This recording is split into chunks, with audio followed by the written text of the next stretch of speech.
নাহিদ যেন আগামীতে প্রধানমন্ত্রী হয় সে দোয়া করলেন দিনাজপুরের সীমান্তবর্তী এলাকার সাঁওতালরা। এনসিপির কাছে তাদের অভিযোগ, বিগত সময়ের সকল সরকার তাদের শুধু বলের মতো এদিক ওদিক ঠেলেছে, কিন্তু কেউ আশ্বাস পূরণ করেনি। দলটির আহ্বায়ক বলেন, সরকারে না এলেও এনসিপি আজীবন পাশে থাকবেন এসব সুবিধাবঞ্চিত মানুষদের। আব্দুল করিম সুমনের ক্যামেরায় রাশেদ আনিসের প্রতিবেদন। শিয়া বাটার ও ভিটামিন ই সমৃদ্ধ লিলি হালাল বিউটি সোপ, তারুণ্যময় উজ্জ্বল ত্বকের জন্য। চাই না যে কোনো মন্দির ভাঙা হোক, কোনো ঠাকুর ভাঙা। ঘড়ির কাঁটায় তখন রাত ৯টা।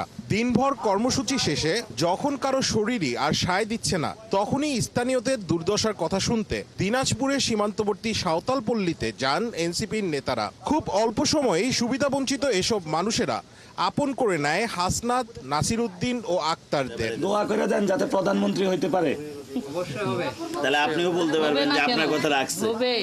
নাইদদের কাছে পেয়ে তাদের দুঃখের কথা ভাগাভাগি করে সাঁওতালরা। যেদিন পলায়ন করে সবথেকে দুঃখজনক বিষয় হলো যে আমাদের দিনাজপুর জেলার বুকে সীতাকানুর যেটা ভাস্কর্য ছিল সেটাকে ভেঙে ফেলা হয়েছে।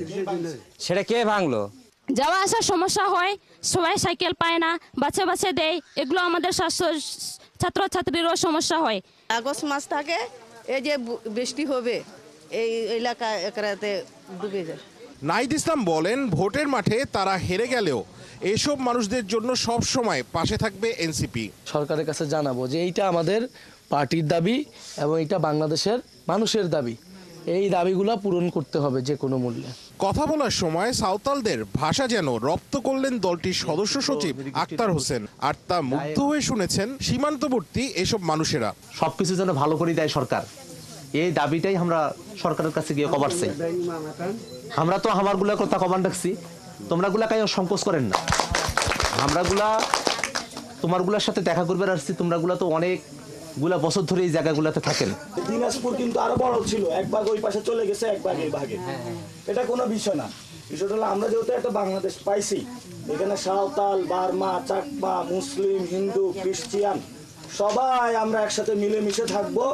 এটার জন্য আমরা 64 জেলায় যাচ্ছি, মানুষের সাথে কথা বলতেছি। কি নাসিরউদ্দিন, কি হাসনাত, সবাই মেতে ওঠেন খোশ গল্পে। যেন বহুদিন পর খানিকটা হাসি ফুটেছে অসহায় এসব মানুষদের মুখে। আমরা একটা পার্টি বানাইছি, আমরা একটা দল, এটা নাম হচ্ছে জাতীয় নাগরিক পার্টি এনসিপি। সংবিধানে এগুলো আপনাদের অধিকার লাগবে না? লাগবে না। এটার জন্যই তো আমরা যুদ্ধ করতেছি। আমাদের দোয়া দিবেন না সবাইকে? দোয়া দিব না কেন?